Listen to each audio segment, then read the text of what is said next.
아멘.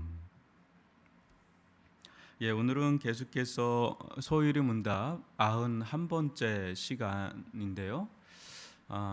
성례가 어떻게 구원의 유효한 수단이 됩니까? 성례라 하면 세례와 성찬을 가리키죠. 성례가 어떻게 구원의 유효한 수단이 됩니까? 이에 대한 답변은 이렇습니다. 성례가 구원의 유효한 수단이 되는 것은 성례 자체나 성례를 집행하는 자의 덕에 의해서가 아니라 다만 그리스도의 축복하심과 성례를 믿음으로 받아들이는 자들 안에서 성령이 역사하심으로 되는 것입니다. 이렇게 답변을 하죠. 지난주에는 성령의 유효하게 하심에 대해서 좀 살펴봤다면 오늘은 그리스도의 이제 축복하심에 달려 있다. 이 부분을 좀 살펴보도록 하겠습니다. 한번 보시면 성례, 이게 세례를 우리가 주거나 또 성찬을 받을 때 이 성례의 이 효력은 그리스도의 효력에 달려 있는 것이지 어떤 예식 자체, 어떤 예식을 주관하는 사역자 자체에 달려 있는 게 아니다라는 거예요. 그것은 하나의 수단이고 통로라는 거예요. 그리스도의 효력에 달려 있다. 주님은 내가 세상 끝날까지 너희와 항상 함께 있으리라. 그러니까 우리가 성례를 행할 때 예수님도 함께 계셔서 역사를 하신다는 거죠. 축복을 하신다는 거예요. 그리고 성례는 성령의 역사하심에 달려 있다. 그러니까 그리스도의 축복하심과 성령의 역사하심에 달려 있지 그게 우리에게 달려 있는 게 아니다. 이게 성령이 하시는 역사는 뭐냐? 그 영혼을 이제 깨우치신다는 거예요. 그 영혼을 깨우치신다는 거예요. 한번 저를 봐주시면요.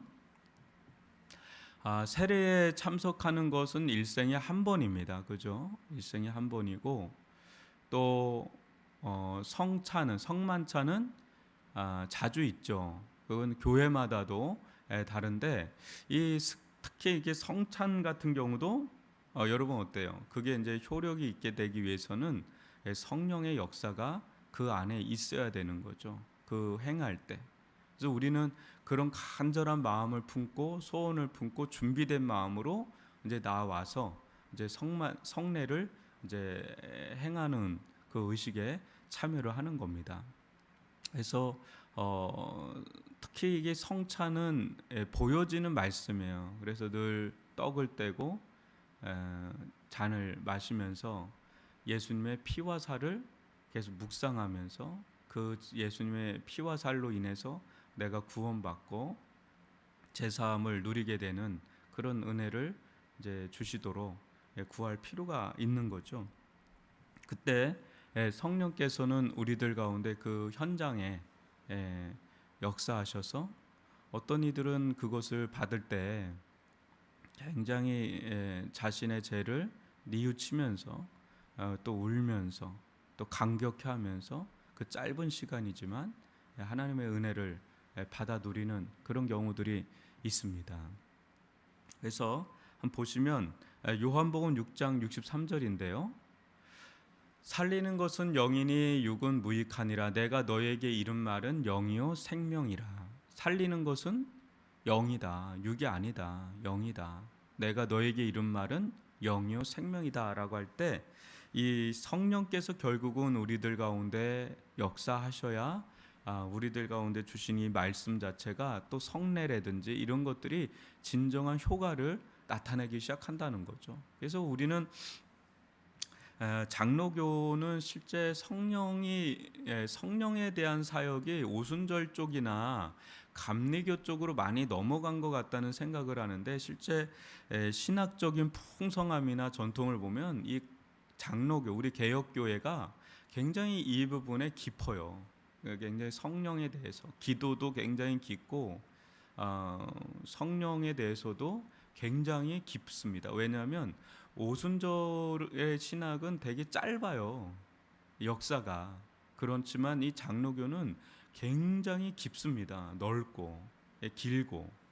그런 면에서 본다면 오늘날 우리 가운데 가장 회복돼야 될 것들 중에 두 가지가 있다면 하나는 기도의 사역이고 하나는 성령의 사역입니다. 성령이 아니면 아무것도 안 돼요.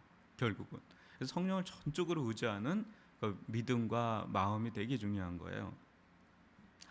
사도행전 8장 16, 17절도 이런 말씀을 보면 우리가 이제 세례에 대해서도 다시 볼 수 있는데, 이는 아직 한 사람에게도 성령 내리신 일이 없고 오직 주 예수의 이름으로 세례만 받을 뿐이더라. 이에 두 사도가 그들에게 안수하며 성령을 받는지라. 여러분, 이 대목에서 되게 중요한 대목이 나와요. 뭐냐면 성령을 받기 전에 세례를 줄 수가 있는 거예요. 예수를 믿는다고 막 고백을 하니까 막 이렇게 세례를 주는데 성령을 받지는 못한 세례. 그러니까 이렇게 될 수도 있는 겁니다. 그러니까 이렇게 될 수도 있는 거예요. 그러니까 진정한 여러분 세례의 순서는 어떻게 되는 거예요? 성령을 먼저 받아야 돼요. 예수 그리스도를 믿음으로 성령을 받아야 돼요. 그걸 성령 세례라고 그러거든요. 그런 자들의 삶이나 그런 자들의 고백 속에서 이 사람은 정말 예수를 믿는 자구나. 그런 표징들, 그런 변화들, 그런 표지들이 나올 때 이 사람은 정말 예수를 믿는 참 그리스도인이구나 하고 세례를 주는 거거든요.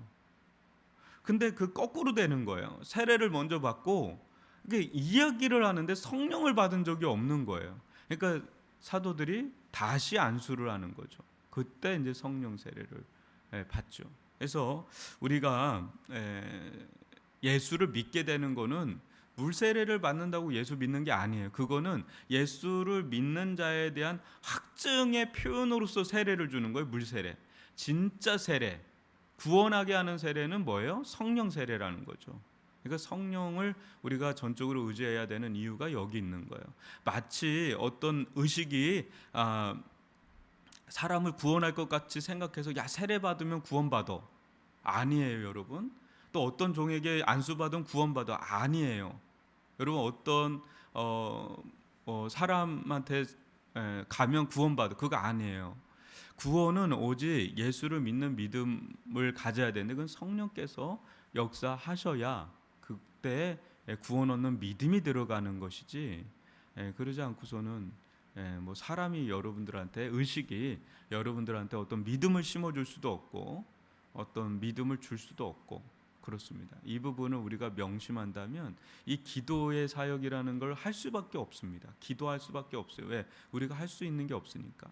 다만 하나님께서 제정하신 수단들이 있어요. 목회자를 두시고 또 세례를 주시고 여러 가지 방편들을 두신 거는 우리가 적극 사용하지만 그거 자체가 구원을 주는 건 아니다. 이것을 우리가 잘 명심하고 신앙생활을 하셔야 된다는 거예요. 그 다음 성례는 그것을 믿음으로 받아들이는 자에게만 또 효력이 있다. 믿음이 굉장히 중요해요. 구원의 믿음을 가지고 있으며 자신의 죄가 용서받았음을 확신하고 그리스도의 피가 자신의 죄를 씻은 것을 깨달은 영혼은 어떻게 돼요? 성례.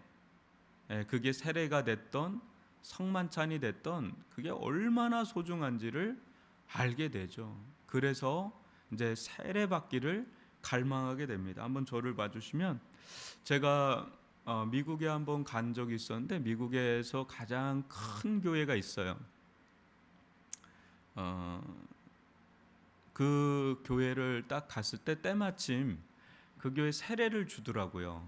근데 거기가 침례교 재단 교회인지 공중에 그 세례 침례탕이 따로 있더라고요. 유리벽으로. 거기에 이제 이렇게 여자분 한 분이 하얀 옷을 입고 또 목사님과 이게 서 계시는데 그 화면에 그분의 일생의 스토리가 쭉 나오더라고요. 다큐멘터리처럼 아주 참 세련되게 잘 찍었어요. 뭐 저는 그냥 그 무슨 광고인 줄 알았는데 그러면서 딱 이렇게 빛을 비춰주는데 저분이 바로 이분이다 이렇게 하더라고요. 근데 그분의 인생 라이프를 이렇게 보는데 연세가 좀 드셨어요. 그러면서 이제 푹 담궈지는 거죠. 푹 담궈지는. 인도에서도 이제 세례를 제가 이제 침례죠. 이렇게 푹 담그는 침례를 이렇게 주고 온 적이 있다고 말씀드렸는데, 이게 내 마음 가운데 예수 그리스도를 정말 믿는 믿음이 생긴 겁니다. 그리고 나의 죄를 고백을 하고 또 나의 이 주홍같이 붉은 죄가 다 용서받았다는 그런 사랑의 확신, 그 용서의 확신이 확 밀려 들어올 때, 그때 예수님의 피가 나를 정결하게 했다는, 깨끗하게 했다는, 그러면 하나님의 은혜가, 하나님의 사랑이, 하나님의 평강이 막 물밀듯 막 들어올 때, 그때 영혼은 막 춤을 추죠. 기뻐 뛰죠. 그런 마음이 막 밀려 들어올 때 뭐를 사모하게 되는지 아세요? 세례를 주십시오. 나는 공개적으로 신앙을 고백하기를 원합니다. 심지어 인도 이야기 했잖아요. 어떤 상황이 와도, 심지어 순교 써야 되거든요. 순교의 상황이 와도 나는 예수를 나의 주요 그리스도로 고백합니다. 경제적인 손해를 보더라도. 이게 진짜 예수를 믿은 자들, 이게 뭐 제자 훈련이 아니에요. 이거는 진짜 예수를 주요 그리스도로 믿은 자들의 고백이에요. 이제 그런 자는 막 갈망을 합니다. 할머니가 됐던 어린 아이가 됐던 막 갈망을 해요. 간격을 합니다. 간격을 해. 그때 세례를 이렇게 줄 때, 그때 그들은 막 환희에 차가지고 막 사람들 앞에서 고백을 하기 시작하는데 감격스럽습니다. 한 영혼이 거듭남을 고백하는 거거든요. 이런 세례 사역이 오늘날 한국 교회에서는 현저히 약해지고 있다는 것, 이것은 우리가 정말 깨어서 기도해야 될 아주 중대한 문제에 있습니다. 여러분, 교회를 모태 신앙으로 다녀서 그냥 세례를 받는 것, 그걸 유아 세례라고도 해요. 그죠? 유아 세례는 종교 개혁 시절에 엄청난 논쟁을 불이켰던 일이에요. 그러나 우리 장로교는 유아 세례를 인정합니다. 왜? 부모가 언약의 백성이고 언약의 백성 부모를 따라서 언약의 자녀가 나올 거라는 그 믿음이 있기 때문에. 그렇지만 유아 세례가 여러분들을 보장하는 게 아니야. 아까 우리 사도행전 봤죠? 성령 세례를 받아야 돼요. 그게 진짜 구원의 세례입니다. 그래서 이 부분을 위해서 우리 같이 기도하고 정말 예수를 제대로 믿는 믿음이 들어가는, 은혜가 임하는 것을 간절히 바라면서, 그런 자들이 이제 성찬에 참여할 때 간격이 다르죠. 간격이 다르죠. 우리 이런 성례의 진정한 효과가 그리스도의 축복하심에 달려 있고 성령의 역사에 달려 있다라는 것을 우리 명심하고 함께 신앙생활할 수 있기를 주님의 이름으로 축원합니다. 우리 들은 말씀을